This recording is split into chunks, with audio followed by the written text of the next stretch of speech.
الحمد لله حمدا كثيرا طيبا مباركا فيه،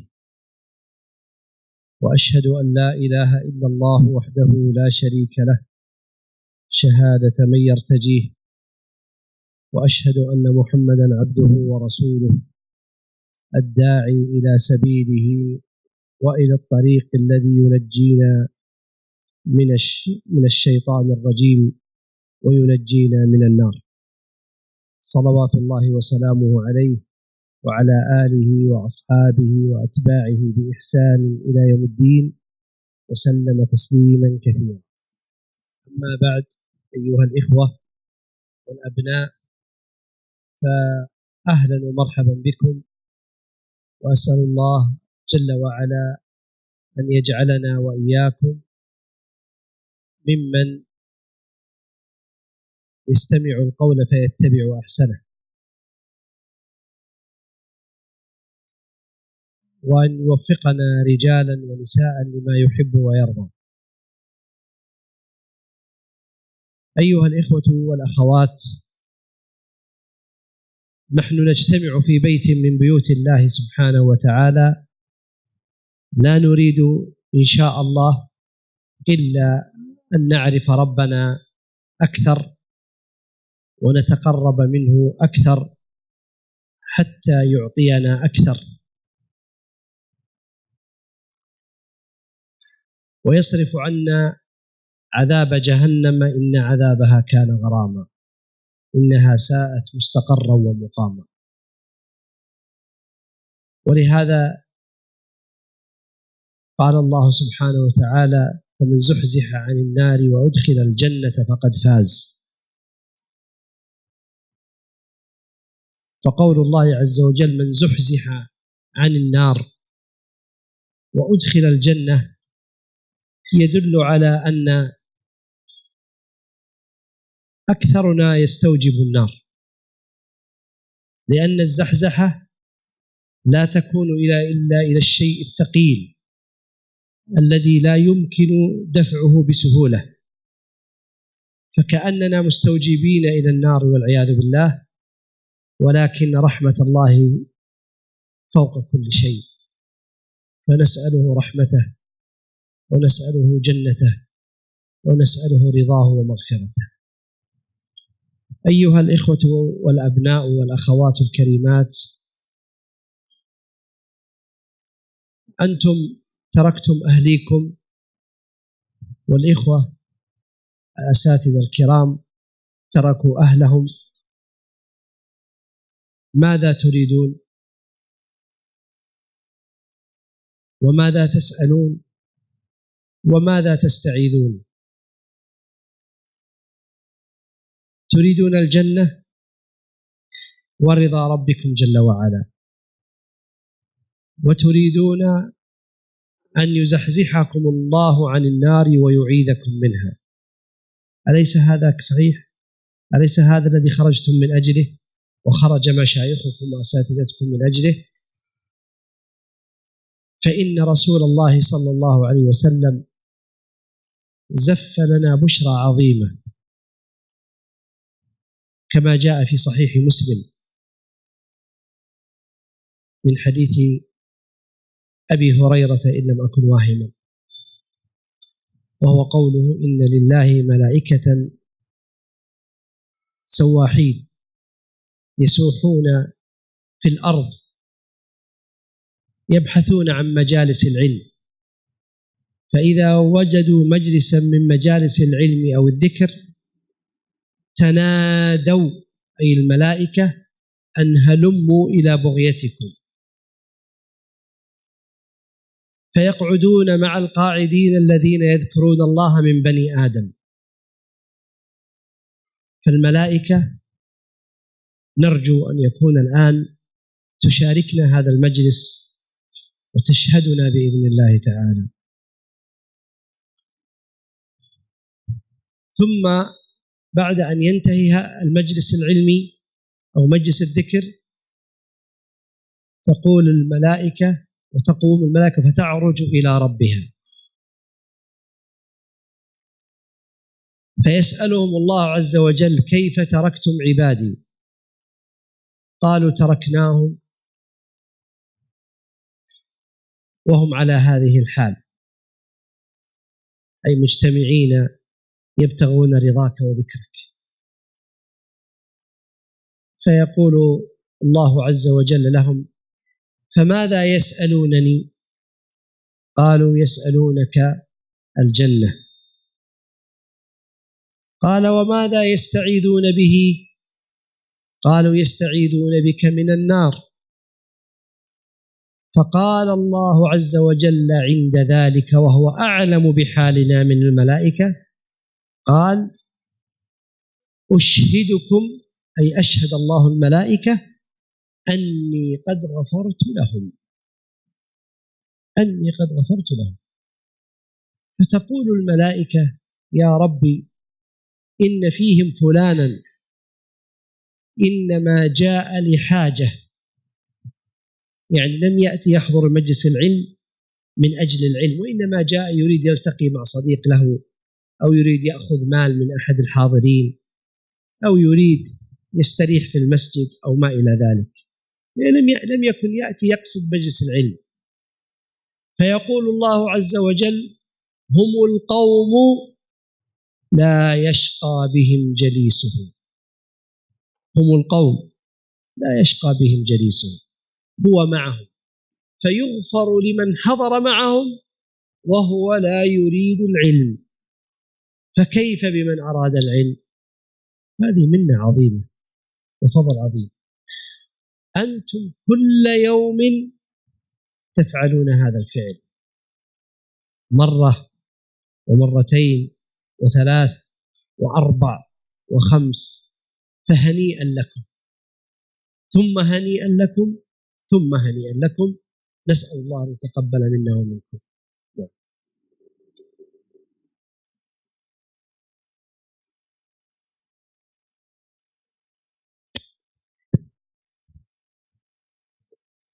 بسم الله الرحمن الرحيم.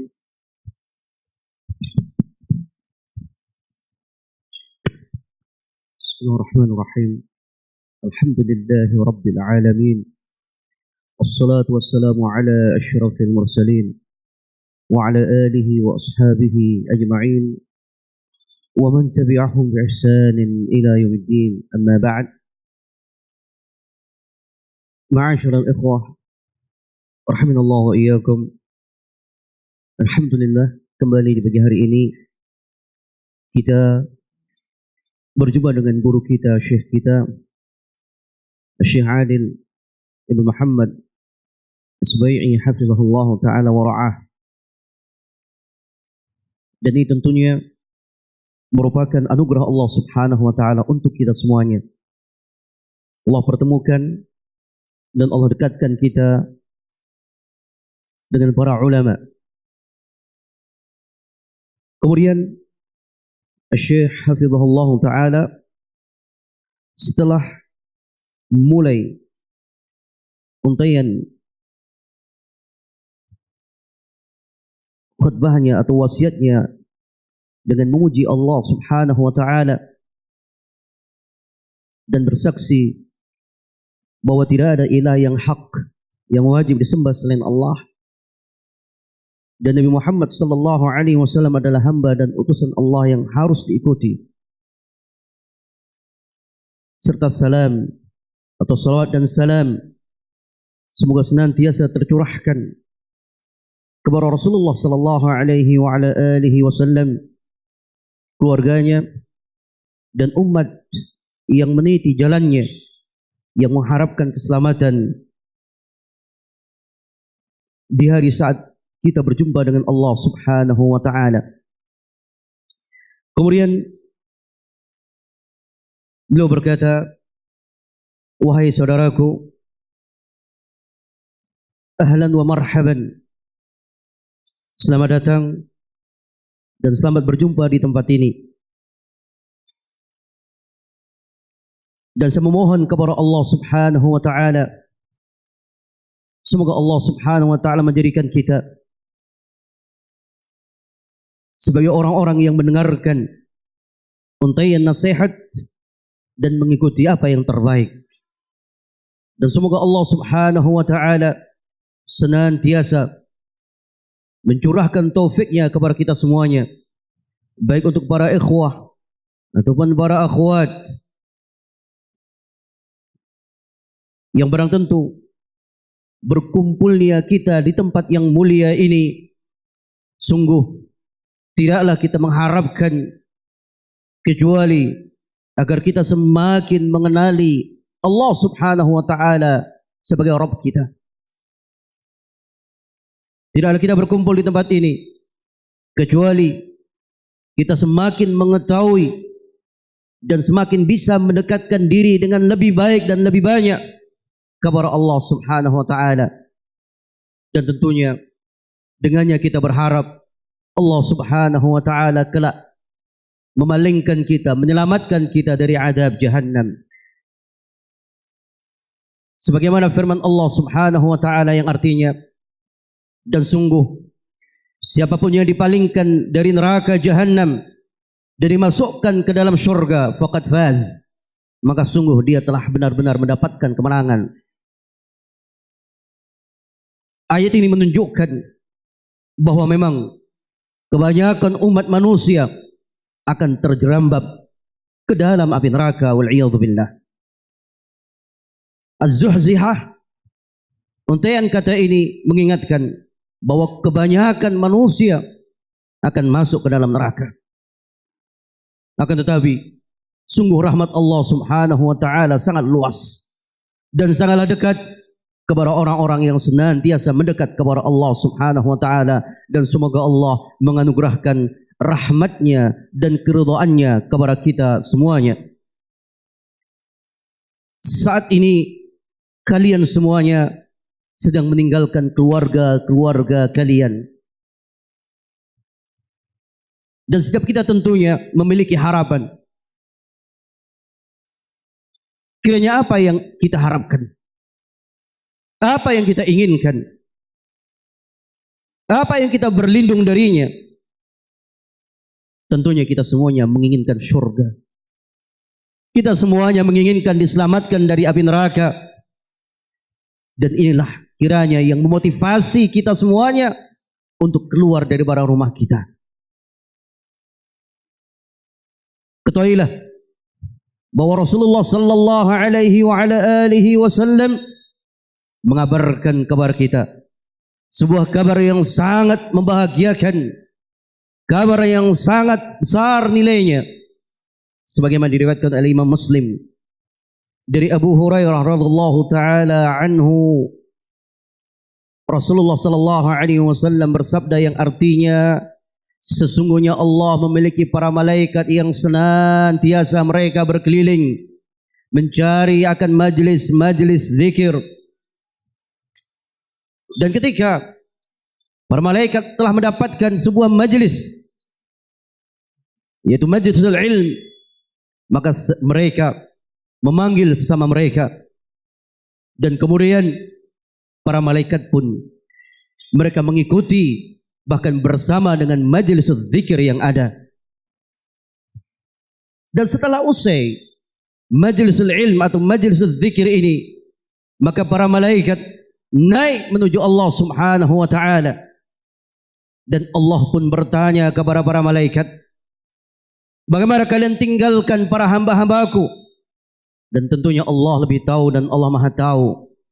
Para malaikat menjawab, sungguh kami meninggalkan mereka dalam keadaan yang seperti ini, yaitu di majlis ilm yang sangat mulia, yang mereka semuanya mengharapkan akan keutamaan dan mendapatkan keselamatan. Maka Allah pun bertanya kepada para malaikat, apa yang mereka minta? Hakikatnya apa yang mereka minta dan mereka inginkan? Dan dari apa mereka berlindung? Maka para malaikat menyatakan, sungguh yang mereka harapkan adalah surga, dan yang mereka berlindung darinya adalah neraka. Maka mendengarkan seperti ini, Allah Maha tahu, maka Allah pun berkata, sungguh aku bersaksi di hadapan kalian semuanya sungguh aku telah memberikan ampunan kepada mereka. Maka para malaikat menjawab, sungguh di majelis itu ada fulan yang mereka datang bukan karena keperluan untuk talabul ilm, tapi mereka ada hajah. Yang kemudian Syekh menjelaskan, kiranya mereka ada yang ingin bertemu dengan sahabatnya atau ingin mengambil sesuatu dari sahabatnya atau keperluan-keperluan yang lainnya. Maka kemudian Allah Subhanahu wa taala pun berkata, sungguh mereka semua yang di majelis itu adalah segolongan kaum yang tidak akan celaka ketika bersama mereka. Subhanallah. Coba perhatikan. Lalu bagaimana dengan orang yang memang niat ketika keluar dari rumahnya untuk mendapatkan ilmu agama, sengaja datang di tempat ini untuk mencari ilmu. Antum semuanya di setiap hari pergi dan keluar dari rumah kalian untuk talabul ilm. Bisa jadi sehari sekali, 2 kali, 3 kali, atau 4 kali. Maka sungguh bahagialah kalian semuanya. جاء في سنن أبي داود والترمذي من حديث أبي الدرداء بإسناد صحيح أن النبي صلى الله عليه وسلم قال: من سلك طريقا يبتغي فيه علما سهل الله له به طريقا إلى الجنة، وإن الملائكة لتضع أجنحتها لطالب العلم، وإن الملائكة لتضع أجنحتها لطالب العلم، وإن العالم ليستغفر له من في السماوات ومن في الأرض، حتى الحيتان في جوف الماء، حتى الحيتان في جوف الماء، أو حتى الحيتان في الماء. وفضل العالم على العابد كفضل القمر على سائر الكواكب، كفضل القمر على سائر الكواكب. هذا الحديث العظيم فيه فضل عظيم لطالب العلم ولمعلم العلم، فإن فضلهم عند الله عظيم جدا، ومكانتهم مكانة عظيمة. لا تظنوا أيها الإخوة أن طلبكم للعلم وخروجكم إلى طلب العلم هو أمر هين، كلا والله، بل هو من أطيب الأعمال وأزكاها وأعظمها أجرا، بل لعلكم لم تعملوا عملا بعد الفرائض أفضل من عملكم هذا. فإن الأعمال التي نفعها متعد أعظم من الأعمال التي نفعها قاصر، أي لازم. فعمل الإنسان في طاعة الله سبحانه وتعالى لنفسه من صلاة وصيام ونحو ذلك هذا عليه هو، لكن إذا عمل عملا ينفع فيه خلق الله بعد أن ينفع نفسه كان ذلك من أعظم القربات، كان ذلك من أعظم القربات.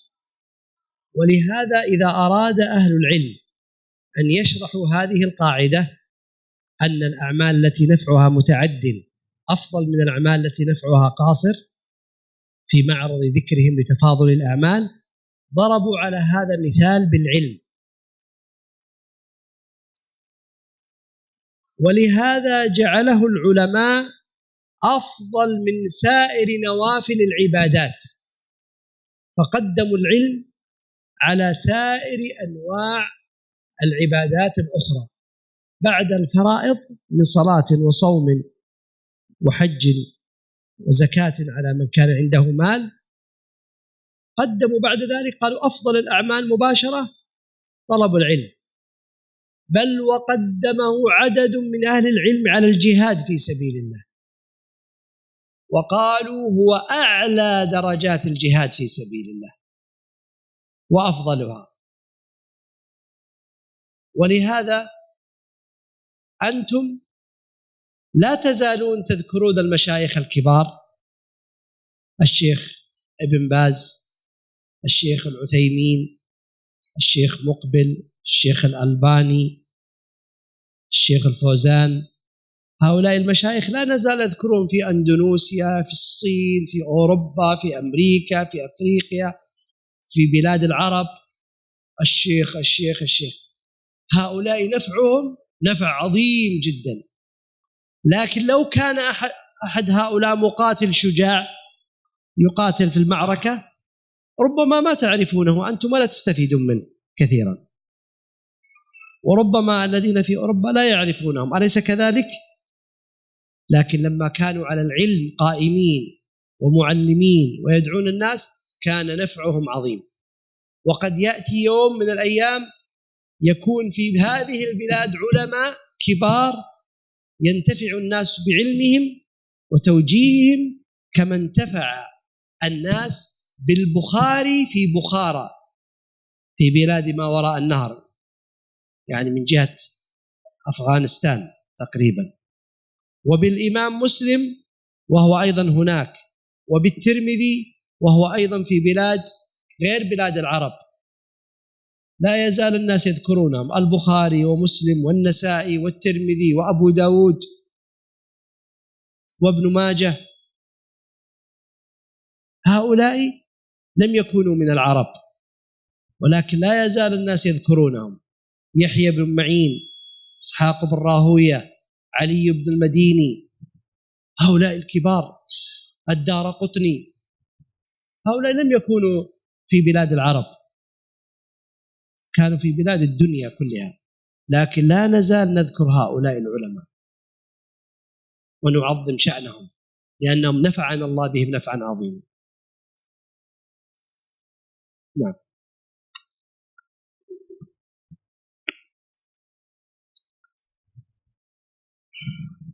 Al-Imam Abu Dawud dan Imam Tirmidzi meriwayatkan sebuah hadis dari Abu Darda radhiyallahu taala anhu dengan isnad yang sahih. Nabi sallallahu alaihi wa ala alihi wasallam bersabda yang artinya, barang siapa menempuh perjalanan untuk mendapatkan ilmu, dalam upaya untuk mendapatkan ilmu, maka niscaya Allah akan memudahkan baginya perjalanan ke surga. Dan sesungguhnya para malaikat mereka benar-benar meletakkan sayap-sayapnya ridha kepada para penuntut ilmu atau kepada seorang yang berilmu. Dan sungguh para malaikat mereka senantiasa memohonkan ampunan kepada Allah Subhanahu wa taala, baik yang ada di langit-langit atau yang ada di bumi, bahkan hingga ikan yang ada di lautan.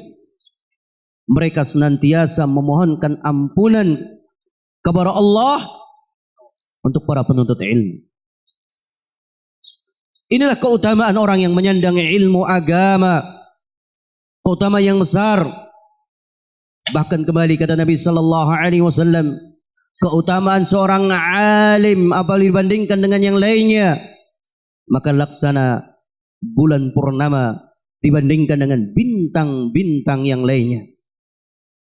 Ini merupakan hadis yang sangat agung. Allah Subhanahu wa taala atau Rasulullah sallallahu alaihi wasallam mengabarkan akan keutamaan yang akan diraih oleh para penuntut ilmu. Sungguh besar keutamaan mereka yang akan mereka raih di sisi Allah Subhanahu wa taala. Maka janganlah kalian menyangka bahwa keluarnya kalian untuk mencari ilmu agama adalah perkara yang remeh, perkara yang sederhana. Tidak sama sekali. Bahkan ini merupakan perkara yang sangat agung. Ingat, kiranya tidak ada amalan yang kalian lakukan yang lebih utama setelah amalan yang wajib, amalan yang fardhah. Tidak ada yang lebih utama daripada amalan yang seperti ini, yaitu talabul ilm. Kenapa demikian? Ingat bahwa suatu amalan yang berpengaruh, yang memiliki pengaruh kepada dirinya dan orang lain, itu lebih baik daripada sebuah amalan yang dilakukan hanya untuk dirinya. Ketika seorang beramal dan amalan itu berpengaruh baik pada dirinya dan orang lainnya, mendatangkan kemanfaatan untuk dirinya dan orang lain, tentunya akan lebih baik dari sebuah amalan yang dilakukan dan kemanfaatannya hanya kembali kepada dirinya. Maka wajar apabila para ulama memberikan contoh tentang amalan yang sangat mulia, yang apabila dilakukan maka kemanfaatannya akan jauh lebih utama karena kembali kepada pelakunya dan orang lain. Maka mereka memberikan contoh, yaitu seperti belajar ilmu agama. Maka beliau menyatakan, inilah bentuk ibadah yang sangat mulia di sisi Allah Subhanahu wa taala setelah amalan yang wajib. Lebih mulia dari ibadah-ibadah yang wajib seperti salat, seperti zakat, seperti puasa, atau amalan-amalan wajib yang lainnya secara mutlak. Maka mencari ilmu agama adalah ibadah yang paling utama. Maka sebagian para ulama mendahulukan perihal keutamaan talabul ilmi ini jauh lebih utama daripada berjihad di jalan Allah Subhanahu wa taala. Bahkan diposisikan sebagai bentuk jihad yang paling tinggi, paling utama. Coba sejenak kita renungi. Kiranya kita semuanya tidak melupakan dengan para ulama-ulama besar yang masih kita menyebut-nyebut nama-nama mereka di majlis-majlis ilmu atau di pembicaraan kita. Syekh bin Baz rahimahullah, Syekh Muhammad bin Shalih Al-Utsaimin rahimahullah, kemudian Syekh Shalih Fauzan hafizahullah taala, Syekh Albani, para ulama yang lainnya. Bagaimana umat senantiasa mengenang mereka, dan bagaimana mereka atau umat ini senantiasa mendoakan untuk orang-orang yang memang mereka telah memberikan pengaruh yang besar dalam kehidupan umat manusia. Oleh sebab itu, mencari ilmu agama merupakan ibadah yang besar, dan kemanfaatannya tidak hanya akan dirasakan oleh orang yang belajar, bahkan akan dirasakan kemanfaatannya oleh orang lain. Coba perhatikan, sekiranya orang-orang yang syahid di jalan Allah mendapatkan kemuliaan di sisi Allah, tapi banyak di antara kita yang tidak mengenalinya. Tidak banyak di antara kita yang mengenalinya. Tetapi lain halnya dengan seorang yang alim, manusia mengenalinya dan manusia mendapatkan kemanfaatan dari mereka saat hidupnya mereka dan setelah wafatnya mereka.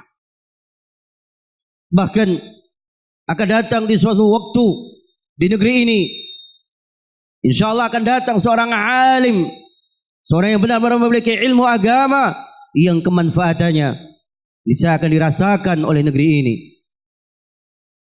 Perhatikan Al-Imam Al-Bukhari rahimahullahu ta'ala, kemudian Al-Imam Muslim rahimahullah, dan para ulama-ulama ahlul hadis. Belum menyebutkan di antaranya Al-Imam At-Tirmidzi, Al-Imam An-Nasa'i, Al-Imam Abu Daud, Al-Imam Ibnu Majah. Manusia tidak pernah berhenti menyebut nama mereka dalam keadaan mereka bukan daripada kalangan orang-orang Arab. Kita juga mengenal bagaimana Yahya ibn Ma'in, mengingat pula Ibnul Madini, mengingat pula Al-Imam Ad-Daruqutni.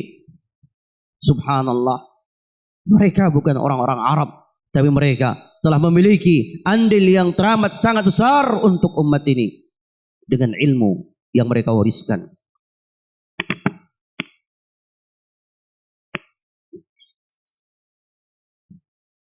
في حديث أبي الدرداء العظيم الذي تلوته عليكم قبل قليل في آخره أن النبي صلى الله عليه وسلم قال: وإن العلماء ورثة الأنبياء وإن الأنبياء لم يورثوا درهما ولا دينارا وإنما ورثوا العلم فمن أخذه أخذ بحظ وافر. أنتم أيها الطلاب أنتم ورثة محمد صلى الله عليه وسلم، أنتم ورثة محمد صلى الله عليه وسلم إن أنتم أخذتم العلم بقوة. يا يحيى خذ الكتاب بقوة، خذ الكتاب بقوة وآتيناه الحكم صبيا. أنتم الآن شباب صغار ويافعين وبعضكم أصبح رجلا، فإذا أخذتم العلم بقوة يعني بجد واجتهاد ومراجعة ومذاكرة ومساءلة لأهل العلم، أنتم ورثة محمد صلى الله عليه وسلم، هنيئا لكم، هذه نعمة عظيمة. ولكثرة الأحاديث الواردة في فضل العلم وفي الحث عليه، حتى إن النبي صلى الله عليه وسلم كان إذا جاءه الجائي من بلاد أخرى قال له: ما جاء بك؟ كما قال لصفوان بن عسال المرادي: ما جاء بك يا صفوان؟ قال: جئت أطلب العلم يا رسول الله. هذا مستقر عند الصحابة. قال: مرحبا بطالب العلم، إن الملائكة تضع أجنحتها لطالب العلم، خضعانا وأدبا معه. الصحابة رضي الله عنهم بادروا في الارتحال إلى العلم، فسافر عدد كثير منهم في طلب العلم، حتى سافر عبد الله بن أنيس رضي الله عنه إلى أبي الدرداء في الشام يسأله عن حديث واحد، ثم رجع ولم يقعد ولا ليلة واحدة في الشام يسأل عن حديث واحد رضي الله عنه. الصحابة بذلوا بذل عظيم حتى وصل إلينا هذا الدين على هذه الحالة التي أنتم ترون، ولله الحمد. ولذلك لما كانوا قدوات صالحة كان من بعدهم من تلاميذهم تأثروا بهم، فما يزال العلماء يكتسب هذا بعضهم من بعض، حتى جاءت القرن الرابع والخامس إلى يومنا هذا بدأ يضعف العلم، فبقي بقايا قليلة هم من ورث العلم. فأنتم من أسرة واحدة ومن عائلة واحدة يرث بعضكم بعضا، أبوكم ومورثكم هو رسول الله صلى الله عليه وسلم، وإخوانكم الكبار الذين شاركوكم في هذا الإرث هم مالك والشافعي وأحمد والثوري وحماد بن زيد ويحيى بن معين والبخاري ومسلم، هؤلاء مثلكم في نفس، إن صح التعبير، في نفس الأسرة التي تنتمون أنتم إليها.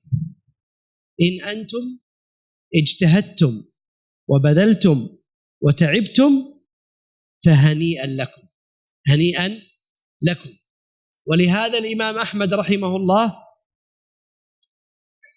لما عرف بجده واجتهاده في طلب العلم ومداومته على الحفظ والمراجعة أصبح له سمعة طيبة حتى عند العلماء. فلهذا كان شيوخه يقربونه ويدنونه منهم. وسأذكر لكم كلاما جميلا عن الإمام أحمد بعد قليل. نعم. لا بس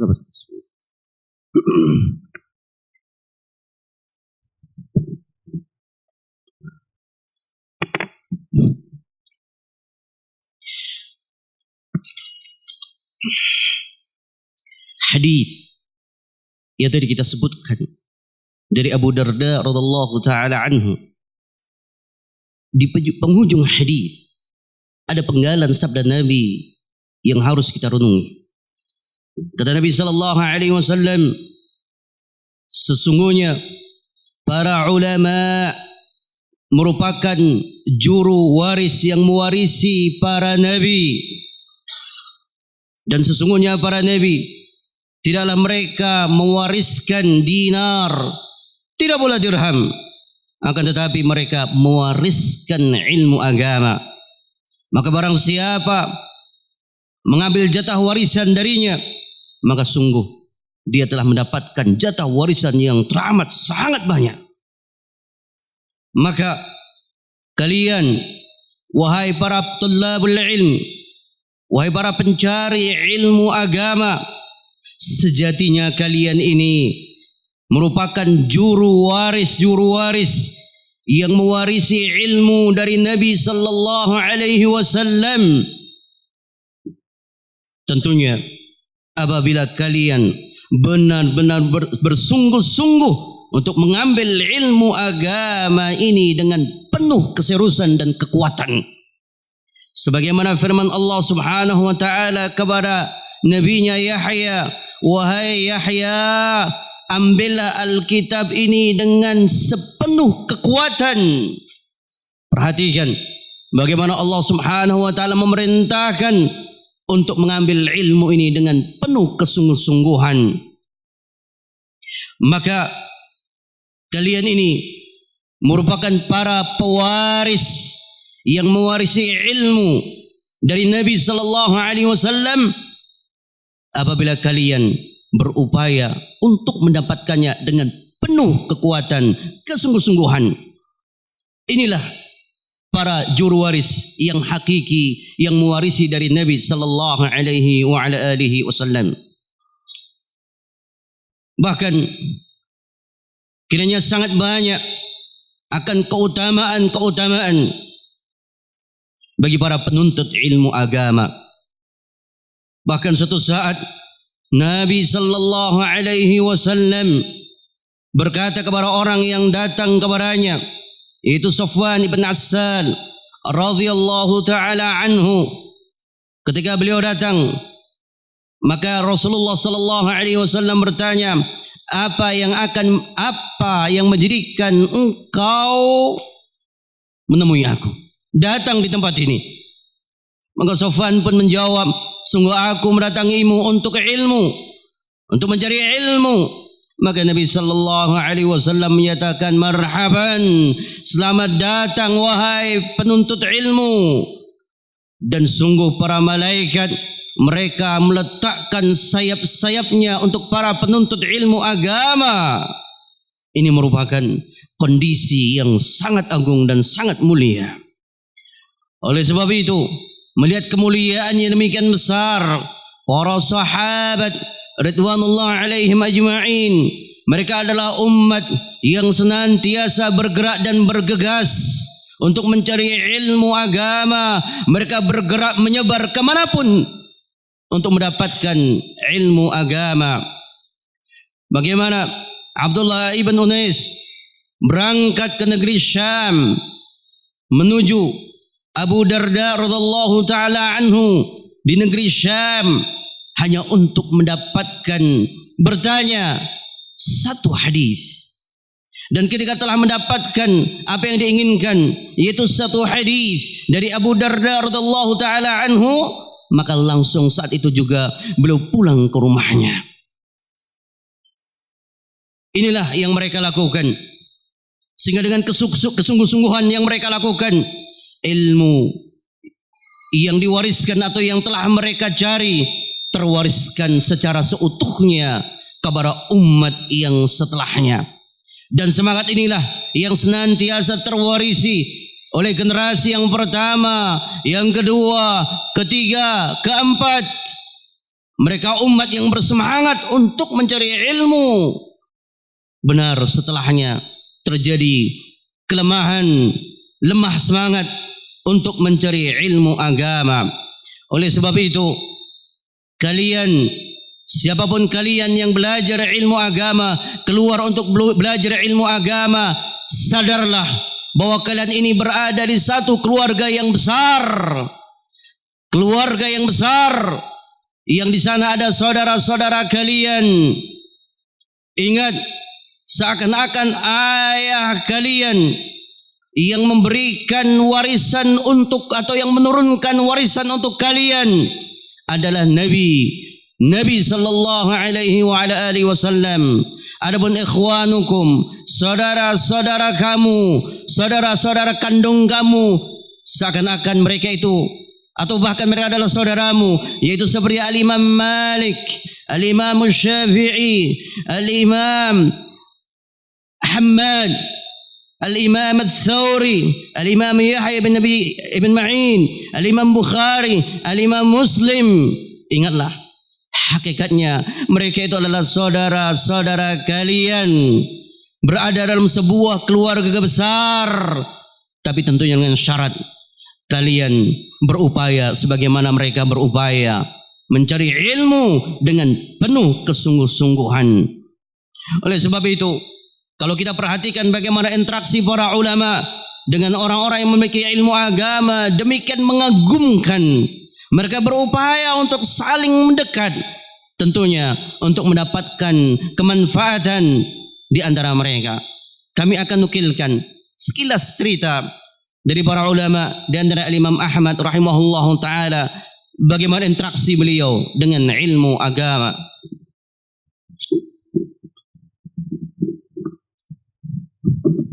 يقول الإمام أحمد رحمه الله تعالى وهو العارف بهذه الشريعة الخبير بها، يقول: طلب العلم لا يعدله شيء، أي من الأعمال لا يعدله شيء إذا صحت النية.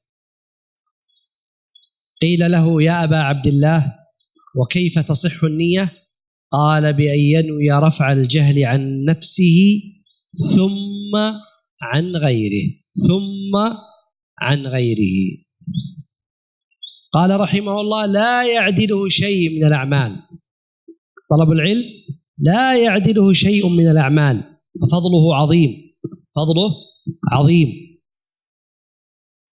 هذه نعمة عظيمة يا أخواني.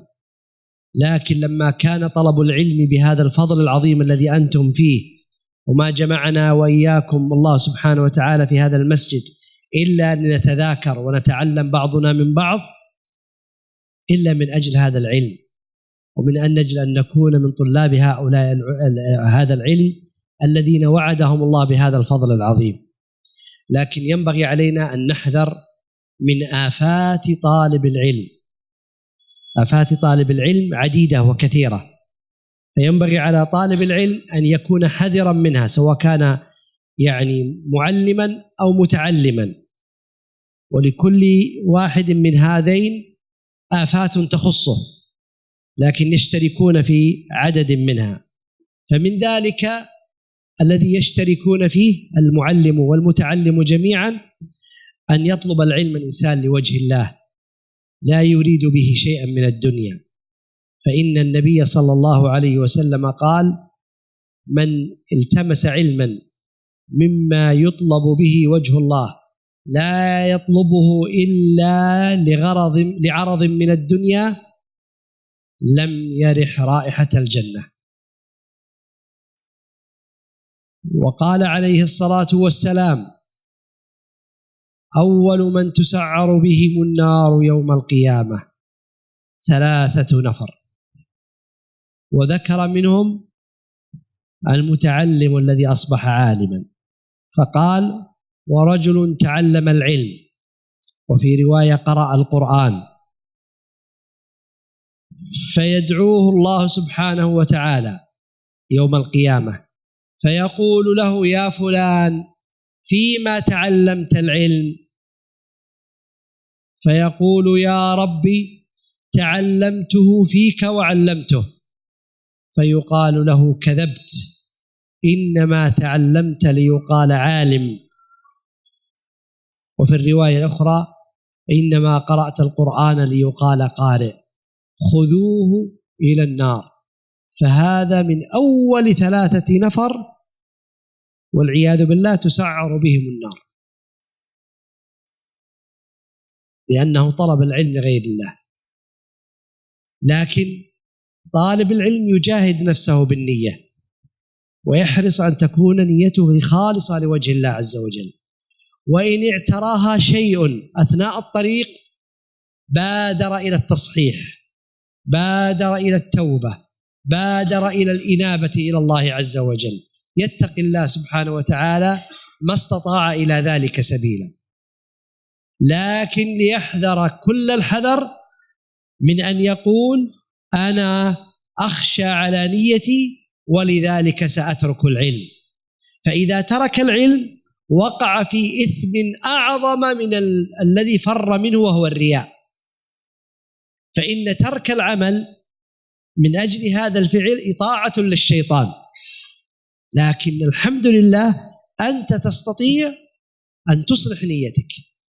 فإذا جاءتك وساوس الشر وخلجات الشيطان فتعوذ بالله من الشيطان، واقرأ في كلام أهل العلم السابقين وسير الماضين من الأئمة المهديين كيف صبروا وصابروا، وكيف كانوا يخافون مثل ما تخاف، ولكنهم لم يتركوا العلم بل جاهدوا وجاهدوا.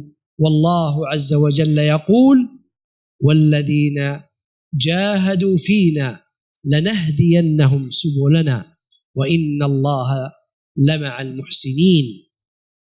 الذين جاهدوا فينا أي بذلوا الجهد والتعب في تحصيل أحد سبل الرحمن جل وعلا التي تدخل الجنة.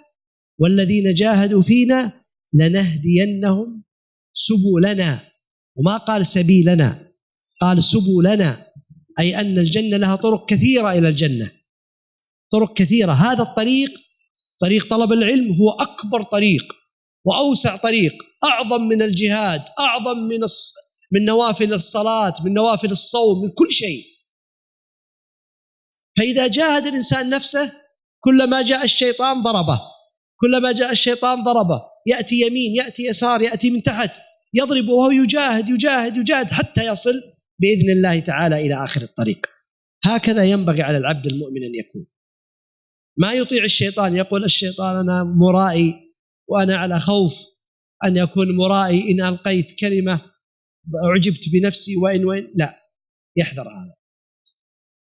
كما أن عليه ينبغي أن يحذر أشياء أخرى سأجملها، وإن شاء الله مشايخكم يعني يفسرونها لكم إن شاء الله.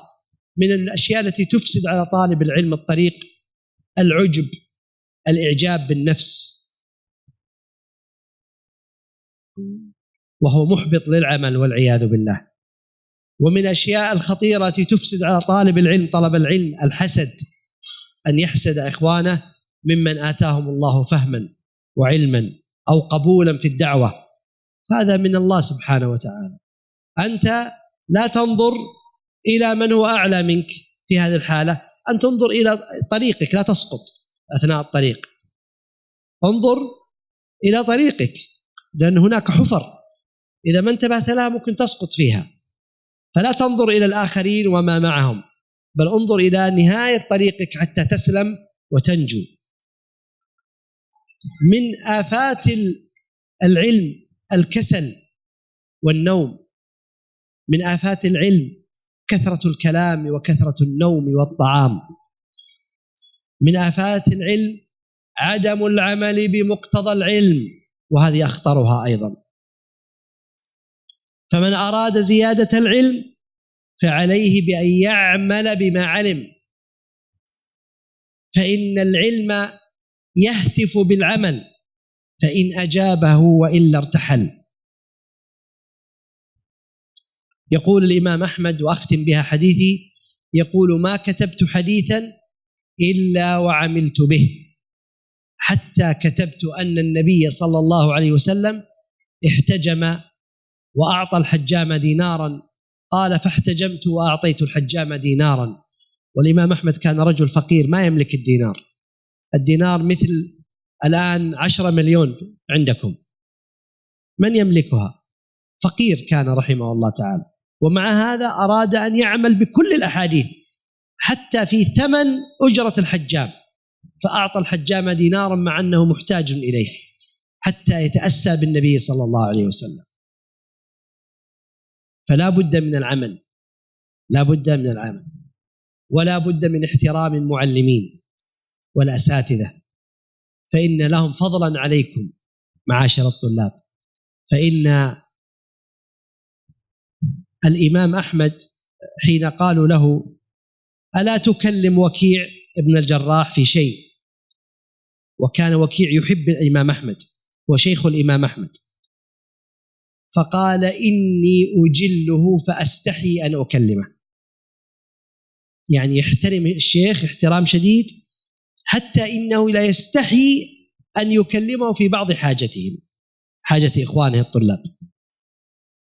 فهذا أدب كبير من الإمام أحمد. فمن رزق الأدب في طلب العلم وفقه الله إلى أن يكون من العلماء. والله ما تعملون عملا مع مشايخكم وأساتذتكم إلا ورب الكعبة لتجدونه في أنفسكم مع تلاميذكم، فهو شبيه بالبر سبحان الله العظيم.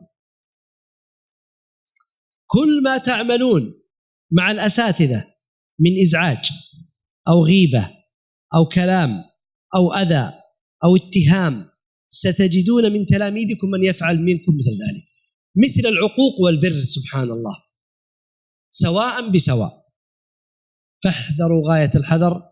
اللهم طهر قلوبنا من كل ما يبعدنا عنك، اللهم اصلح قلوبنا وأعمالنا، اللهم ثبتنا على العلم واجعلنا من الهداة المهتدين الدعاة إلى سبيلك بالحكمة والموعظة الحسنة، إن ربي تعالى سميع مجيب.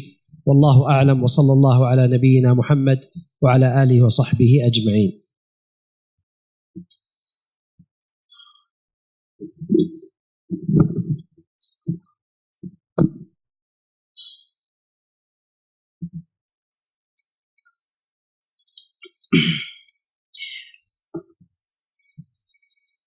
Perhatikan apa yang dikatakan oleh Imam Ahmad rahimahullah ta'ala. Seorang yang benar-benar alim, dan seorang yang tentunya sangat bersungguh-sungguh dalam mencari ilmu agama dan menjaga segala sesuatu yang dengannya akan terjaga ilmu agama. Kata beliau, mencari ilmu agama tidaklah bisa ditandingi dengan apapun. Tidak ada yang bisa menyamai keutamaan mencari ilmu agama, amalan apapun, sesuatu apapun, dengan syarat ketika niatnya benar. Maka muridnya bertanya kepada beliau, wahai Aba Abdillah, apakah yang dimaksudkan dengan niat yang benar? Kata Imam Ahmad, niat dalam mencari ilmu agama adalah supaya untuk terangkatnya kebodohan dari dirinya dan untuk terangkatnya kebodohan dari kaum muslimin atau dari yang lainnya. Inilah kondisi yang tidak bisa disandingkan dengan yang lainnya. Keutamaan yang demikian besar dan bahkan kenikmatan yang demikian besar. Saat ini kalian semuanya berada di rumah Allah, tentunya untuk belajar ilmu agama. Maka ingatlah apa yang Allah janjikan kepada orang-orang yang belajar ilmu agama sangatlah besar yang harus kalian kejar. Tetapi juga yang harus kita perhatikan, bahwasanya mencari ilmu agama ini banyak rintangannya. Maka hendaknya kita waspada, siapapun kita. Apakah kita seorang alim atau orang yang belajar ilmu agama, pada posisi apapun, hendaknya dia memperhatikan perkara-perkara yang akan merintang atau yang akan menghalangi tatkala dia mencari ilmu agama. Di sana banyak perkara-perkara yang menjebak, yang akan menghalangi, yang merusak seorang alim atau orang yang belajar ilmu agama. Di sana perkara-perkara yang sangat berbahaya, yang mengancam seorang yang memiliki ilmu agama atau seorang alim secara khusus. Ada pula di sana perkara-perkara yang mengancam orang yang ingin belajar agama secara khusus. Tapi di sana pula juga ada perkara-perkara yang mengancam keduanya yang harus kita perhatikan. Perhatikan beberapa poin ini. Dan beberapa poin ini tentunya merupakan perkara yang harus diwaspadai oleh seorang alim dan seorang yang belajar ilmu agama, sehingga kita waspada dan jangan sampai kita terjebak dalam perkara yang seperti ini. Di antaranya, mencari ilmu agama yang seharusnya untuk mendapatkan wajah Allah Subhanahu wa taala, jangan terpalingkan untuk mencari ilmu agama dengan niat yang lainnya. Dengan niat untuk mendapatkan dunia. Ini perkara yang besar. Oleh sebab itu Nabi sallallahu alaihi wasallam mengingatkan kepada kita, barang siapa mencari ilmu agama yang seharusnya dicari untuk mendapatkan ridha Allah, mendapatkan ridha Allah, tetapi dia mencari untuk mendapatkan dunia. Saya ulangi, mohon maaf. Barang siapa yang mencari ilmu agama yang sudah dia mencari untuk mendapatkan wajah Allah Subhanahu wa taala, tapi ternyata dia mencari untuk mendapatkan dunia, maka sungguh dia tidak akan mendapatkan serembak wanginya syurga. Ini merupakan ancaman ketika seorang salah dalam meniatkan untuk talabul ilm. Dan perhatikan ancaman Rasulullah sallallahu alaihi wasallam dari apa yang telah dikabarkan perihal golongan yang kelak akan menjadi umat yang pertama kali dimasukkan ke dalam api neraka. Di antara mereka yang disebutkan oleh Nabi sallallahu alaihi wasallam adalah sekelompok orang yang belajar ilmu agama. Maka ketika ditanya, ketika orang yang didatangkan di hadapan Allah Subhanahu wa taala dan ditanya perihal talabul ilmi yang dia lakukan, maka dia menjawab, sungguh aku belajar ilmu agama fika. Saya belajar ilmu agama di jalanmu ya Allah. Dan aku ajarkan ilmu agama karenamu ya Allah. Yang lainnya belajar Al-Quran untuk Allah dan untuk diajarkan kepada yang lainnya karena Allah. Tapi ternyata Allah mendustakan apa yang mereka ucapkan. Dikatakan dusta kamu. Ini merupakan kondisi yang sangat menyedihkan. Oleh sebab itu, setiap kita yang ingin belajar ilmu agama harus senantiasa bersungguh-sungguh di setiap saat, dimanapun, kapanpun, untuk terjaganya niat ini. Memang di setiap saat akan ada perkara yang mengancam niat kita. Maka tatkala kita terjebak dalam kesalahan niat atau ada suatu godaan yang menggoda niat kita, bergegaslah untuk meminta pertolongan kepada Allah. Bergegaslah kalian untuk memperbarui niat yang benar, kembali kepada Allah dan takutlah kepada Allah. Setiap kali terjatuhkan dalam kesalahan, kembali kepada Allah, membangun kewaspadaan di sepanjang kehidupan. Oleh sebab itu, setiap kita hendaknya benar-benar waspada, membangun kewaspadaan. Tapi jangan pula dengan alasan yang seperti ini, takut salah niat, maka kemudian dia meninggalkan amalan yang sangat mulia ini, yaitu belajar ilmu agama. Dengan alasan, sekiranya aku belajar, seandainya saya khawatir akan demikian dan demikian, maka dia tinggalkan. Sungguh dia telah terjebak dalam perkara yang jauh lebih besar. Riya dan yang lainnya, ketundukan kepada syaitan, karena hakikatnya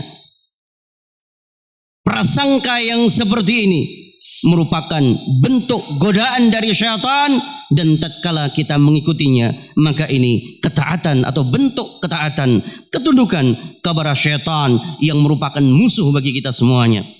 Maka tatkala datang godaan, rasa was-was atau godaan dari syaitan, cepatlah kalian berlindung kepada Allah dan bangkitkan semangat kalian, motivasi diri kalian dengan membaca kisah-kisah para ulama, kisah-kisah para ulama yang telah lalu, dan bersabarlah kalian. Ambillah pelajaran dari kisah-kisah mereka, bagaimana mereka bersungguh-sungguh dalam belajar ilmu agama, bagaimana mereka mengantisipasi semua yang akan membelokkan mereka. Belajarlah segala sesuatu dari mereka, belajarlah rasa takut daripada mereka, dan belajarlah dari mereka semangat untuk selalu mencari ilmu.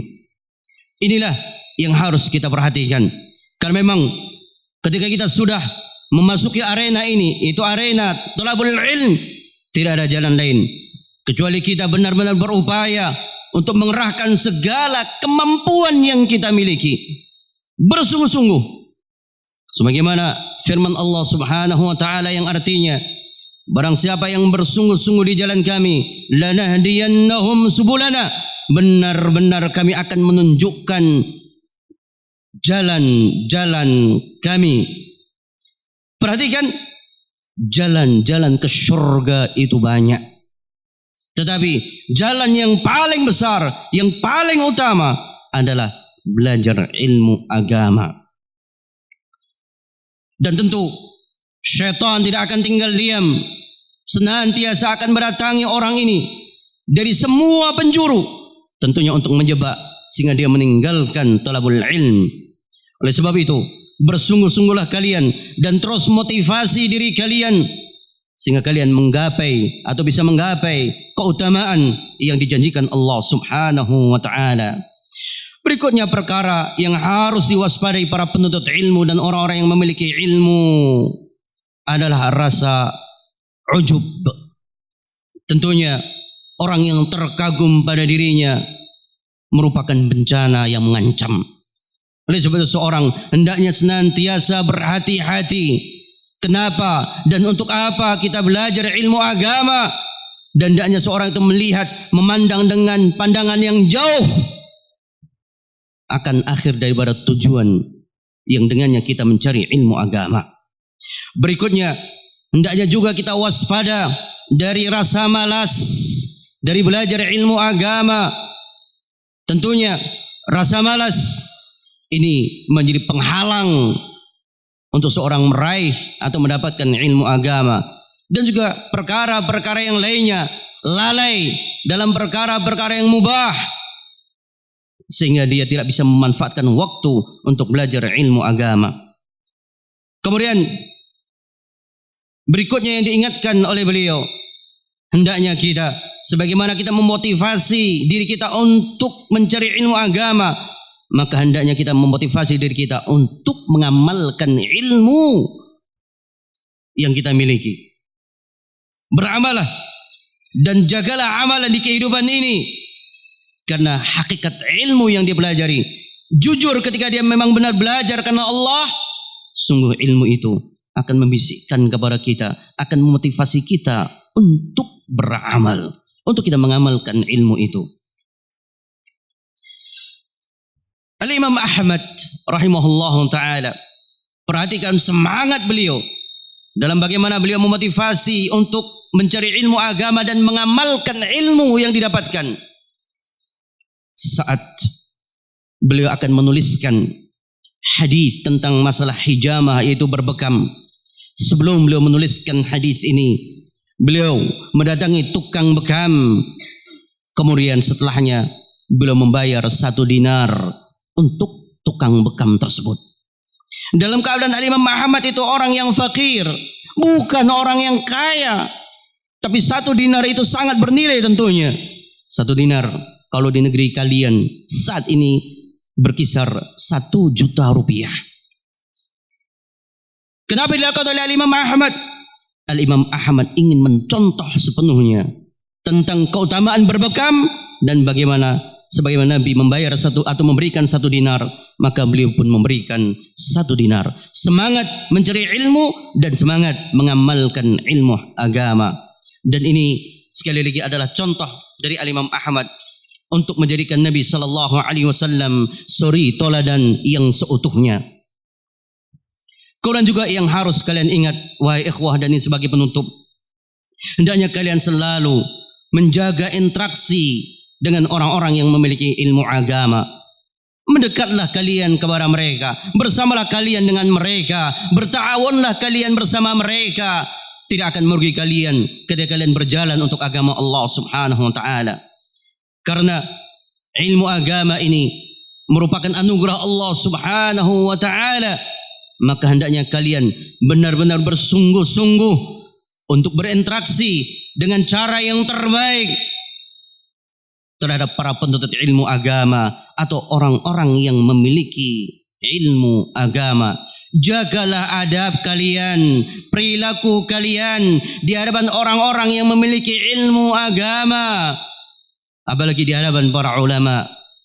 Belajarlah dari para ulama terdahulu, bagaimana mereka saling menghormati di antara mereka.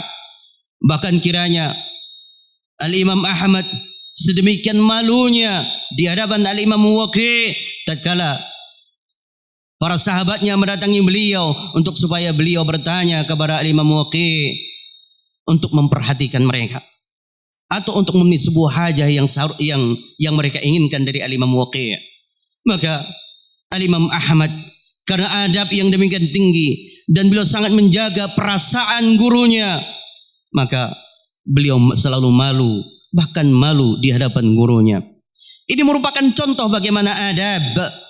Dan bahagialah kalian ketika Allah anugerahkan kepada kalian adab. Allah berikan taufik kepada kalian untuk selalu berinteraksi dengan orang-orang yang menyandang ilmu, siapapun mereka, para ulama dan ustadz-ustadz yang ada di tengah-tengah kalian. Ketika kalian mendapat taufik untuk bisa berinteraksi dengan mereka, bersama mereka dengan cara yang terbaik, maka sungguh ini merupakan kebaikan. Ingat bahwasanya berbuat baik dengan orang-orang yang memiliki ilmu agama itu seperti berbuat bir, yaitu berbuat kebaikan kepada kedua orang tua. Jelek kalian bergaul dengan mereka, lihatlah bagaimana kelak orang-orang pun akan jelek kepada kalian, atau mungkin bahkan anak kalian akan jelek kepada kalian. Dan ini merupakan imbas ketika kalian berinteraksi buruk dengan orang-orang yang memiliki ilmu agama.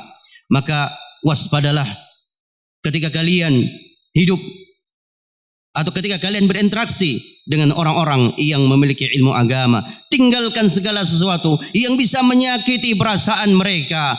Tinggalkan segala sesuatu yang akan mengurangi kehormatan mereka. Apakah itu ghibah, memperbincangkan dengan perbincangan yang buruk atas mereka, atau meremehkan mereka, atau merendahkan mereka.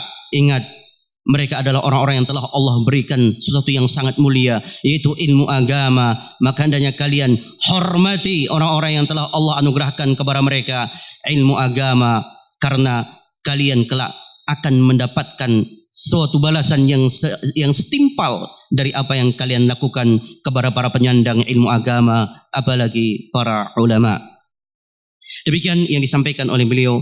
Kemudian beliau mendoakan kita semuanya, semoga Allah Subhanahu wa taala senantiasa menganugerahkan kepada kita semuanya ketegaran, kekokohan dan keikhlasan di kehidupan ini, dan tentunya semoga Allah Subhanahu wa taala menganugerahkan ilmu kepada kita dan kehidupan di atas ilmu, di atas as-sunnah, dan wafat di atas as-sunnah. Demikian yang beliau sampaikan di pertemuan kali ini. Wallahu a'lam bishawab.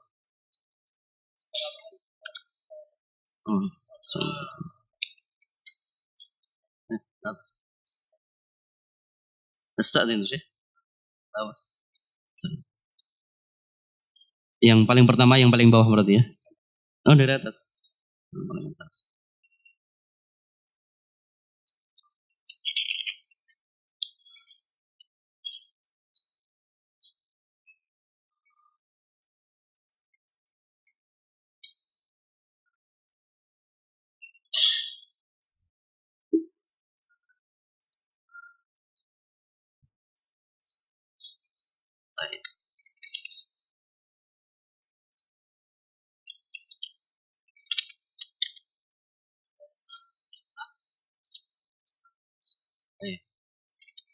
Ya, yang ingin bertanya secara khusus nanti bisa langsung di hadapan beliau, sehingga jangan sampai ada jawaban yang disalahgunakan atau tidak bisa memahami secara benar dari jawaban. Yang ingin bertanya pertanyaan khusus apalagi pribadi atau berkaitan yang itu masalah umat, bisa bertanya secara pribadi, maka insya Allah beliau akan menanggapi.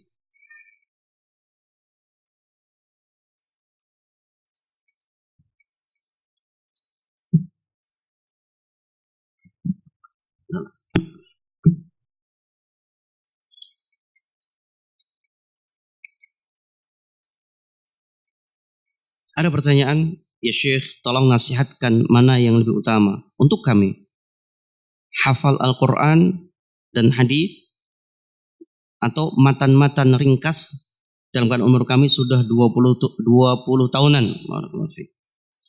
Ya Syekh, sa'ala sa'il atau sa'ilun yaqul, ya Syekhna, fima tansahuna ya Syekhna, nahnu أبناء 20. أين أفضل حفظ كتاب الله والأحاديث أو حفظ المتون؟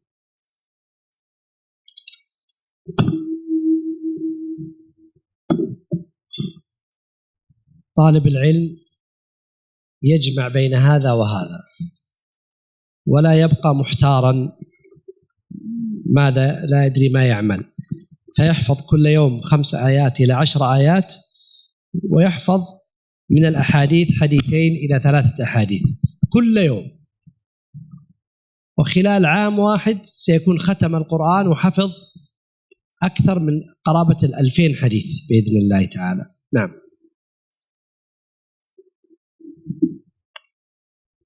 Jawaban beliau, hendaknya kita mengumpulkan semuanya.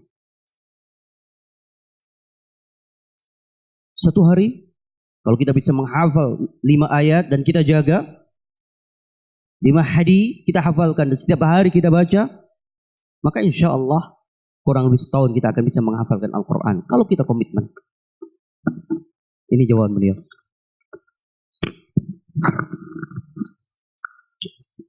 نختصر عشان الأسئلة كثيرة. نعم.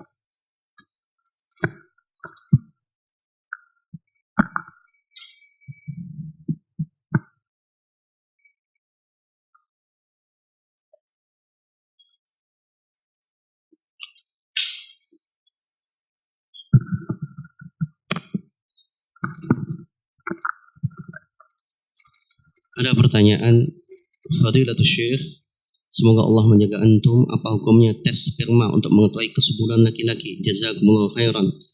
Sa'ilun yaqul Syekhana hafizakumullah, ma hukmu amal ma'mali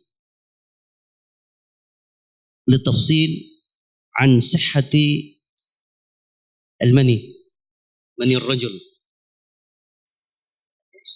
يعني معملي اختبار نعم في المعمل نعم المني صحة المني يعني هو مفيد أو غير مفيد لأن بعد التأخر من إنجاب فطلب الطبيب من نعم لا حرج في ذلك يعني ما دام انه للحاجه فيجوز الرجل ان يخرج المني عند المختبر الطبيب يعني مع الستر ويأخذون ويحللون وينظرون ايش المشكله التي عند الرجل، ما في حرج ابدا نهائيا الحمد لله. الطريقة أن يستمني، الاستمناء، يستمني بيده ثم يضع هذا المني في ذا، وإن وجدت معه زوجته فهو أفضل، يعني زوجته ليس يجامعها طيب إلا إذا كان يأتي به من البيت ما في حرج، إذا كان يأتي به من البيت ما في حرج، ولا حياء في الدين، لا حياء في الدين. طيب إذا كان زوجته يعني ممكن الطبيب يقول تأتي به من البيت، هذا طيب ما في مشكلة، يجامع زوجته، فإذا أراد أن ينزل وضعه في هذا الوعاء الخاص، لا حرج ولا تستحون من هذا، لا تستحون من هذا. هذا الرجل محتاج إلى الذرية، يعني احمدوا ربكم أن الله عز وجل يسر لكم الذي عنده ذرية. هذا الرجل الأولاد بالنسبة له لو قيل له اخرج من مالك كله ويأتيك ولد قال نعم. فإذا كان ما يستطيع من البيت يقول الطبيب لابد أن يكون في المعمل، لابد أن يكون سريع حفظه واختباره، فممكن أن تذهب زوجته معه وهي التي تخرج المني بيدها، هذا أهون. فإذا لم يستطع طيب ممكن أن يخرجه هو بنفسه ولا حرج في ذلك البتة. Jazakallahu khairan. Dari pertanyaan tadi Syekh menjawab bahwa hukum untuk tes kesehatan atau tes sperma hukumnya diperbolehkan. Hukumnya diperbolehkan. Dan setiap kita tentunya mengharapkan akan datangnya keturunan, dan bahkan kita berusaha untuk mengeluarkan apa yang kita mampu dari harta kita, tentunya untuk datangnya anak kita. Kemudian tadi saya memberikan tambahan kepada Syekh, ya Syekh, bagaimana cara mengeluarkannya? Ya. Nah. Kemudian Syekh menjawab, bisa tentunya, mohon maaf, dan tidak ada rasa malu dalam beragama, kata beliau, la haya'a fid din. Tentunya dengan cara dikeluarkan maninya. Kita tempatkan di sebuah tempat dan kemudian kita bawa ke laborat. Dan itu bisa tentunya dengan mohon maaf, yaitu dengan melakukan istimna, onani dengan tangan istrinya atau pasangannya, dengan tangan pasangannya. Atau ketika memang membutuhkan cepat ataupun segera kita ingin mendapatkan hasilnya, boleh dia keluarkan dengan tangannya sendiri, dan insya Allah tidak mengapa, tidak ada larangan insya Allah Ta'ala. Untuk, ingat, jangan salah paham, untuk apa? Untuk tes di laborat.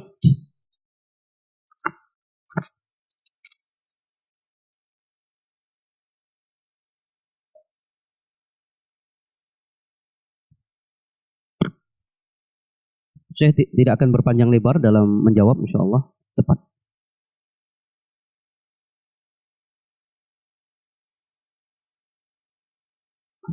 يسأل الشيخ ما هو المقصود من آداب الآداب قبل العلم. Ada pertanyaan, apa yang dimaksudkan dengan hendaknya kita beradab sebelum ilmu? Yani maksud min al-adab qabla al-ilm.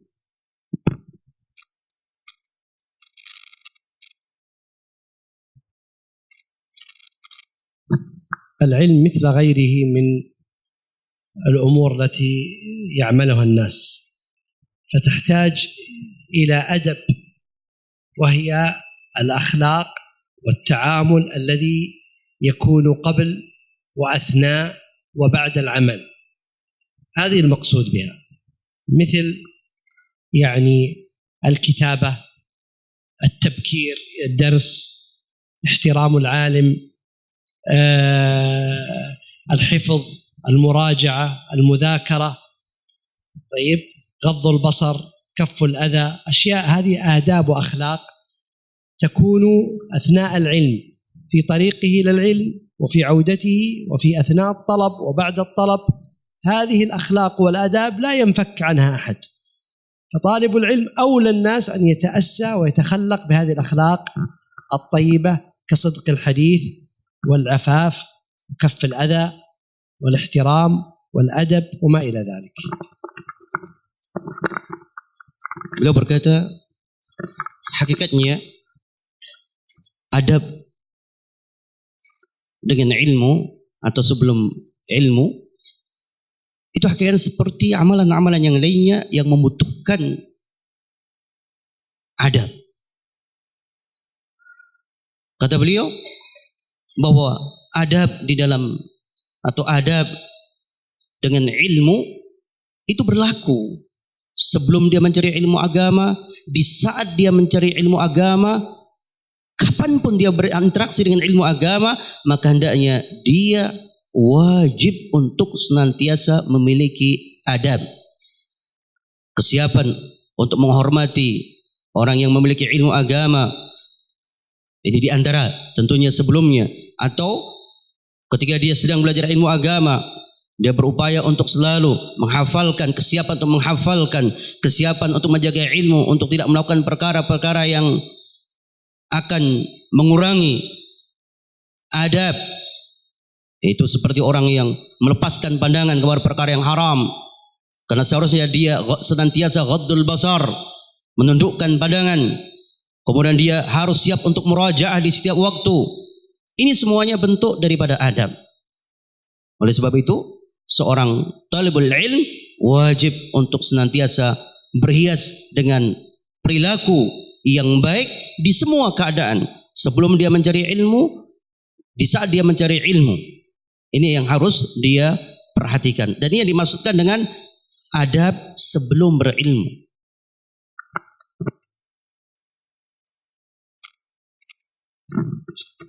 هذه الأشياء من الآداب هذه بعضها ينقص العلم ويؤثر عليه وبعضها يحرم العلم. Adab ini sebenarnya ada yang bisa mengurangi ilmu yang dia miliki, ada pula yang akan dia terhalangi daripada kebaikan ilmu itu, atau bahkan akan bisa menghilangkan ilmu yang dia miliki.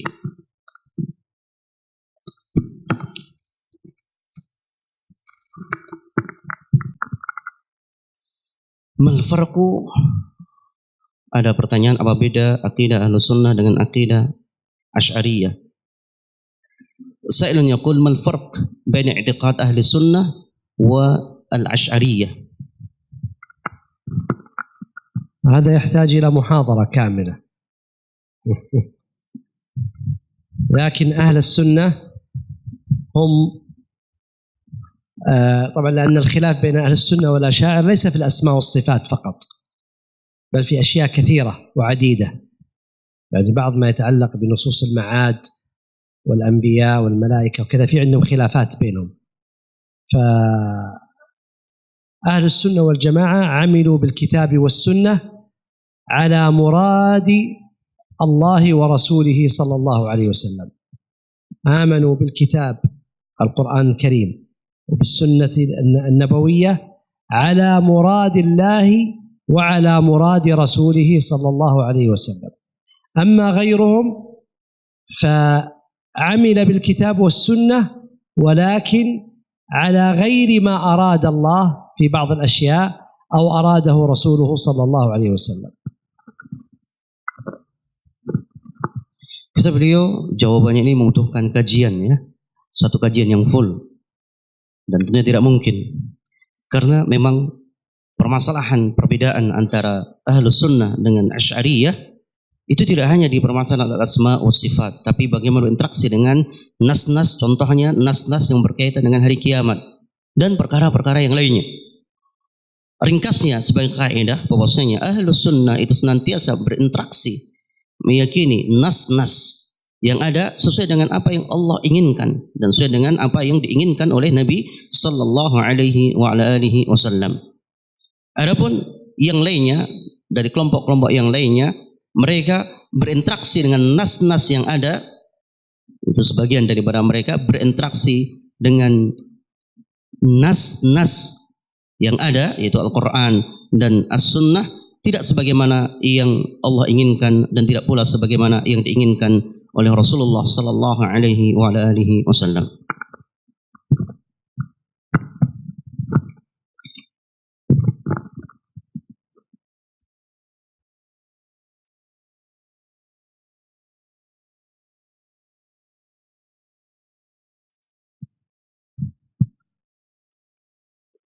سائل يقول: هل يجوز الاستفادة من الداعي وعند هذا الداعي من الشبه، وإن كان قد ذكر أو قد استدل ببعض الأحاديث الصحيحة؟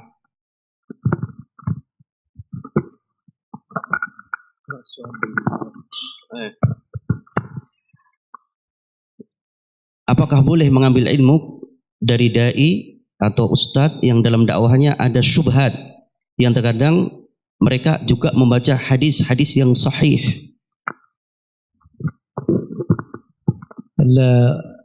طالب العلم ينبغي عليه أن ينتقي من أهل العلم ما استطاع إلى ذلك سبيلا، يعني لا يأخذ العلم إلا عمن صفى مشربه وصح مذهبه ولم يتلبس بشيء من البدع، هذا الذي ينبغي عليه. لكن إذا لم يجد أحدا يعلمه العلم إلا من عنده شيء من النقص فإنه يأخذ العلم عنه مع الحذر من البدعة التي هو واقع فيها أو الخطأ الذي هو يقع فيه. وهذا هو عين أو هو حقيقة تصرف العلماء في الرواية عمن وصف بالبدعة في كتب الحديث، فإنهم فرقوا بين الحديث الذي لا يجدونه إلا عندهم وبين الحديث الذي يجدونه عند غيرهم، وفرقوا بين بدعة وبدعة وبين مبتدع ومبتدع كالداعي إلى البدعة أو غير الداعية إليها. فهناك تصرفات لأهل العلم، أنتم بالنسبة لكم كطلاب علم الآن لا تستطيعون التمييز بسهولة، ولكن ابحث دائما عن أفضل طلبة العلم الذي لم يتلبس بشيء من البدع، فإن وجدت فخذ عنه العلم، وإن لم تجد فخذ عن غيره، ولكن مع الحذر من البدعة التي هو متلبس بها. هذا الموضوع أيضا يحتاج إلى تفصيل واستدلالات كثيرة بتصرفات أهل العلم، لكن المشكلة أن ما يقع بين الدعاة اليوم والأساتذة هو حقيقة أكثره من البغي، ولا حقيقة له بالسنة والبدعة، وإنما هو مواقف اجتهادية تنبني على الاجتهاد.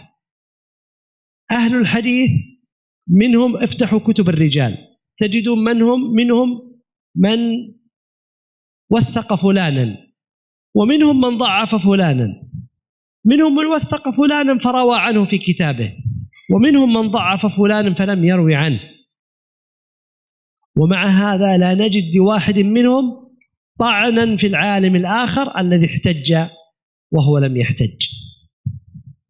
البخاري روى في صحيحه عن عمران بن حطان من حديث يحيى بن يحيى عنه اليمامي، عن عمران بن حطان عن يحيى بن يحيى. عمران بن حطان هذا من كبار الخوارج ومن دعاة الخوارج، وهو الذي امتدح عبد الرحمن بن ملجم قاتل علي رضي الله عنه. عمران بن حطان مدح في أبيات من الشعر من قتل أمير المؤمنين علي بن أبي طالب والعياذ بالله، ومع هذا روى عنه البخاري، ولم نجد أحدا من أهل العلم ممن قرأ صحيح البخاري من علماء عصر البخاري رحمه الله ولا من جاء بعده من قال إن البخاري ضال لأنه روى عن هذا المبتدع. وعمران بن حطان كان من دعاة الخوارج، لكن البخاري روى له حين احتاج إلى حديثه، هذا شيء. الشيء الآخر الخوارج لم تكن تكذب في الأحاديث، فاختار ما احتاج إليه فقط، هذا لازم نفهمه. وإن شاء الله سيكون بإذن الله إن كتب الله لي زيارة أخرى لأندونيسيا سيكون لي درس خاص في هذا الموضوع، في تصرف أهل الحديث مع من وصف بالبدعة وكيف ننزله على واقعنا الدعوي اليوم بإذن الله تعالى. خلاصة الجواب: اطلب العلم عن خيار الناس، فإن لم تجد فخذ عن من دونهم ولكن مع الحذر، والله أعلم.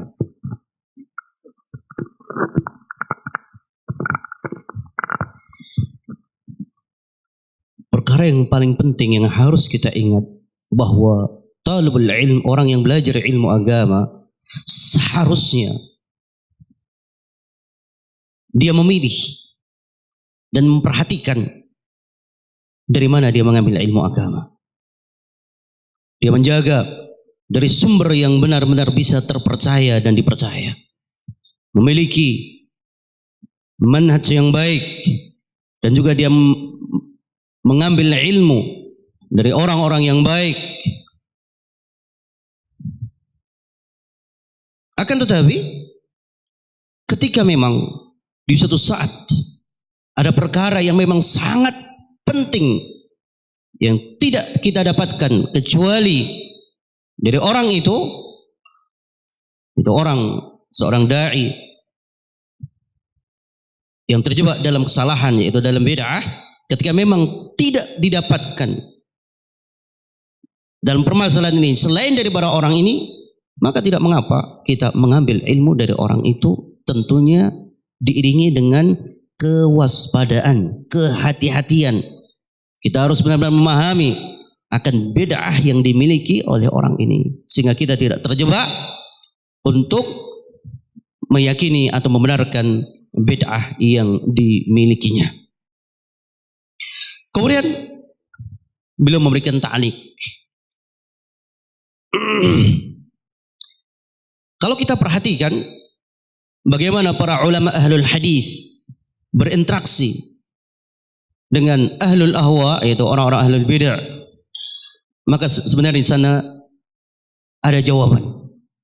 Walaupun tentunya ini membutuhkan kajian, karena dalam perkara ini kita harus benar-benar berhati-hati sehingga tidak salah di dalam memahami. Maka wajar apabila para ulama mereka mengawali dengan memilahkan keadaan orang yang akan diambil ilmunya dari kalangan para ahlul ahwa.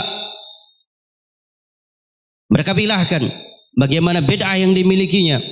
Mereka pilahkan mana penyeru bid'ah, mana da'i yang menyuruh kepada bid'ahnya, mana yang tidak. Mereka memiliki klasifikasi yang tentunya dengannya mereka berhati-hati untuk meriwayatkan atau mengambil hadis dari mereka. Dan sekiranya dikembalikan kepada kalian, hal ini bukanlah perkara yang mudah. Tetapi yang terpenting, carilah ilmu agama ini dari sumber yang jelas, dari orang yang benar-benar selamat, orang yang memiliki ilmu agama yang baik, akidah yang baik. Tapi memang kiranya kalian tidak mendapatkannya, maka boleh kalian mengambil dari mereka, dari ilmu yang kalian butuhkan, tentunya dengan kewaspadaan. Tentunya dalam perkara yang benar-benar kita tidak dapatkan kecuali dari orang ini. Dan sebenarnya ini juga membutuhkan pendetailan permasalahan, karena kalau kita lihat realitas saat ini yang terjadi di tengah-tengah kaum muslimin, di tengah-tengah kita, yang terjadi bahwa yang menjadi penyebab pertikaian atau apa yang kita lihat saat ini adalah bentuk melampaui batas di dalam menghukumi saudara.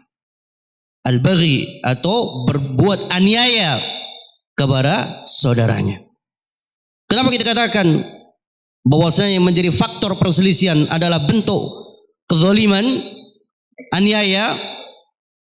Karena kalau kita telisik, kita perhatikan bahwasanya muara permasalahan ini adalah ijtihadiyah. Permasalahan ijtihadiyah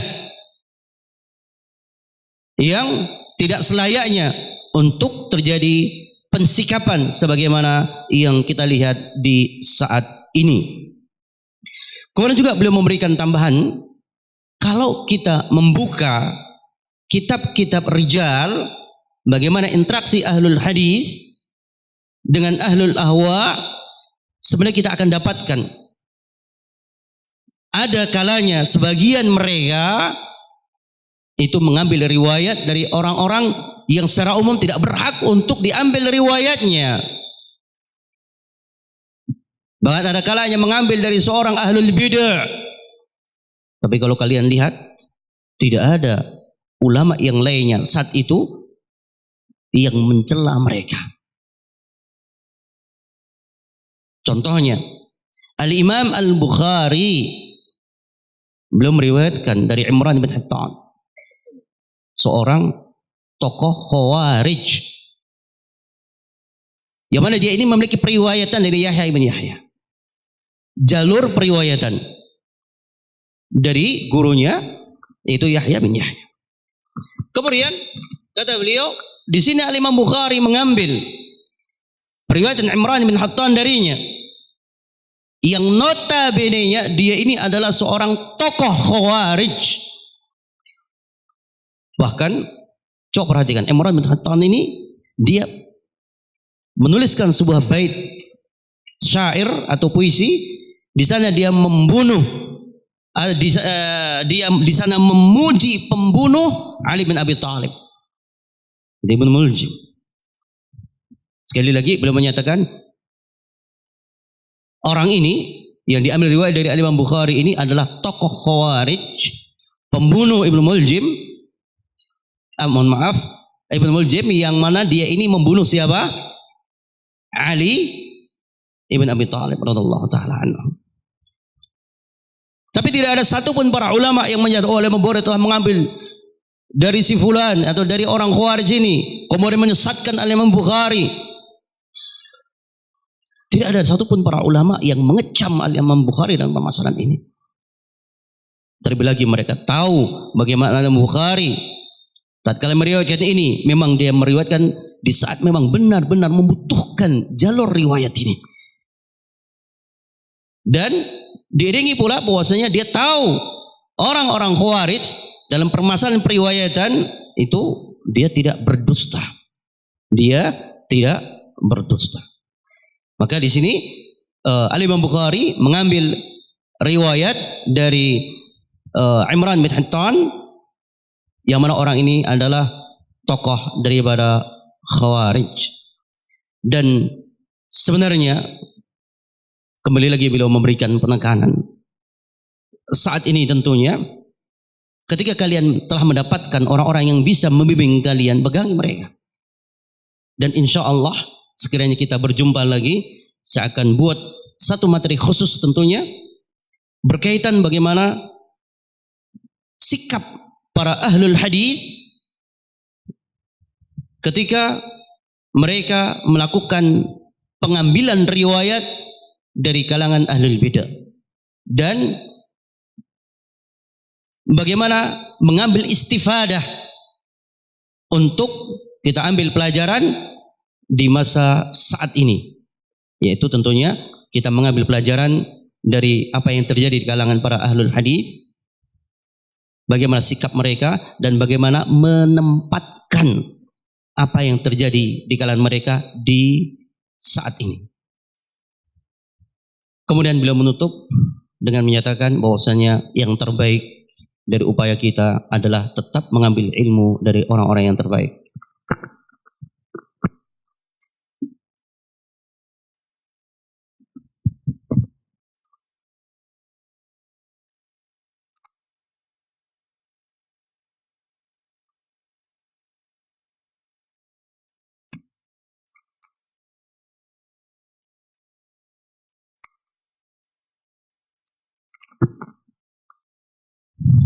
سائل يقول شيخنا حفظكم الله السلام عليكم Qala syekhna afidna kaifa nuraji'ul Qur'an. Kaifa tariqah muraja'atil Qur'an? اسأل معلم القرآن الذي يعلمك. Silahkan tanya kepada pengajar Al-Quran yang mengajarkan tahfidz kepada kalian.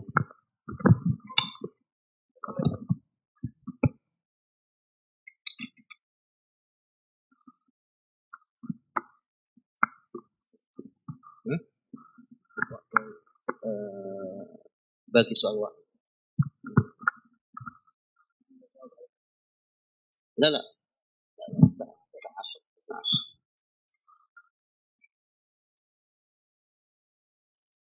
Assalamualaikum ya Syekhna, barakallahu fiik. Ana ma fahimtu fi hadhihi al-mas'alah fi qauli al-Imam Abi Bakr al-Ismail fi kitab al-Ismail fi kitab i'tiqad ahli sunnah.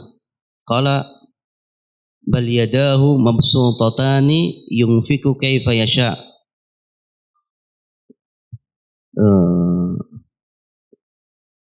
باعتقاد كيف يداه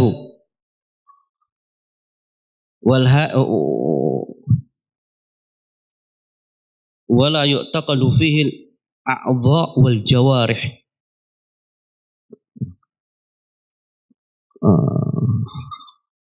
أو سؤال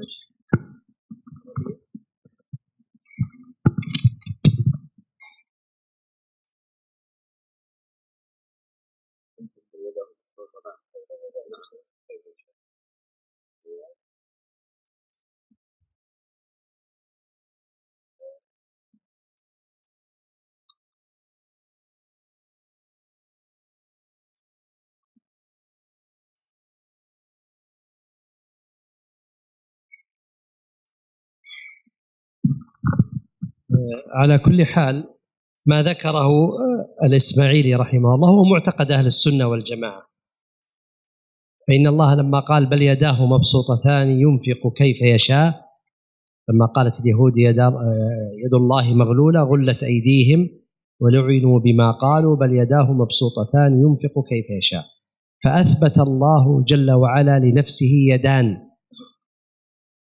يدان، لكن فالإسماعيلي يقول نثبت اليدان لله، لكن لا نقول إن يدي الله عز وجل كأيدينا، بعض أيدينا رقيق، بعضنا يده خشنة وقوية، وأيضا ليست عضوا كالأعضاء التي نفنى. نحن نثبت لله اليد كما أن نثبت لله الذات ونثبت لله العلم، ونحن لا نعلم لا علم الله ولا كيف ذات الله ولا كيف صفات الله عز وجل، لكن نعرف أن اليد هي التي يبطش بها. أخذ هذا الإنسان باليد، هذا يد الإنسان، لكن كيف يد الله لا نعلم، لكن اليد هي الباطشة هي الجارحة. هذه إن الله يمسك السماوات والأرض أن تزولا والسماوات والأرض مطويات بيمينه، فجعل الله لنفسه يدان وجعل له يمين جل وعلا، فنثبت لله اليدان والعينان، ونثبت لله العلم والإرادة، ونثبت لله الذات، ولكن نقول فيها كلها كما يريد الله سبحانه وتعالى، لا علم لنا بها. هذا الواجب علينا. نعم. Ada pertanyaan, mungkin sekiranya salah paham, mohon nanti diingatkan yang bertanya tentang permasalahan Allah itu memiliki dua tangan. Sebenarnya firman Allah, bal yadahu mabsutatani yunfiqu kaifa yasha. Saya tidak paham tentang permasalahan kedua tangan Allah. Kalau kita katakan Allah memiliki dua tangan, berarti Allah memiliki anggota tubuh. Sebenarnya bagaimana? Mungkin demikian pertanyaannya, kalau boleh saya fahami. Yang jelas, Syekh juga sulit memahami dari pertanyaan, hanya menyimpulkan dari ayat yang dia tuliskan. kata Syekh, apa yang disebutkan oleh Imam Al-Ismaili merupakan bentuk i'tiqad Ahlus Sunnah yang memang harus kita yakini. Di ayat yang tadi dibacakan, di sini dijelaskan tentang ditetapkannya, dan ini merupakan apa yang Allah kabarkan di dalam Al-Quran, bahwasanya Allah Subhanahu Wa Taala memiliki dua tangan, Tapi ingat, kita tidak bisa kemudian menyatakan bahwasanya tangan Allah itu berarti seperti tangan kita. Ingat, penyebutan yang berkaitan dengan apa yang Allah kabarkan, tidak boleh kita untuk mempertanyakan bagaimana bentuknya. Kita meyakini Allah punya zat, Allah punya ilmu. Di situ pun kita sudah yakin zat Allah tidak akan bisa atau tidak akan sama dengan zat yang lainnya. Sebagaimana ilmu yang dinisbatkan kepada Allah tidak akan sama dengan ilmu yang dimiliki oleh makhluknya. Maka demikian pula kita meyakini yang berkaitan dengan tangan Allah. Coba perhatikan sekali lagi, bahwasanya ketika Allah mengabarkan sebagian penyebutan seperti tangan atau dua mata, maka yang harus kita ingat dari apa yang Allah sebutkan dari penyebutan nama ini bukan berarti sama dengan sebagaimana anggota tubuh kita. Ingat, zat Allah berbeda dengan zat yang dimiliki makhluk. Itu keyakinan kita. Dimana kita meyakini Allah punya ilmu, tentunya kita pun yakin ilmu Allah tidak akan sama dengan ilmu kita. Kemudian yang harus kita ingat bahwa kedua tangan Allah inilah yang dengannya, sebagaimana Allah kabarkan di dalam Al-Quran, Allah menggenggam. Allah menggenggam, sebagaimana disebutkan di dalam hadis, bagaimana Allah akan genggam langit-langit ini dengan tangan kanannya.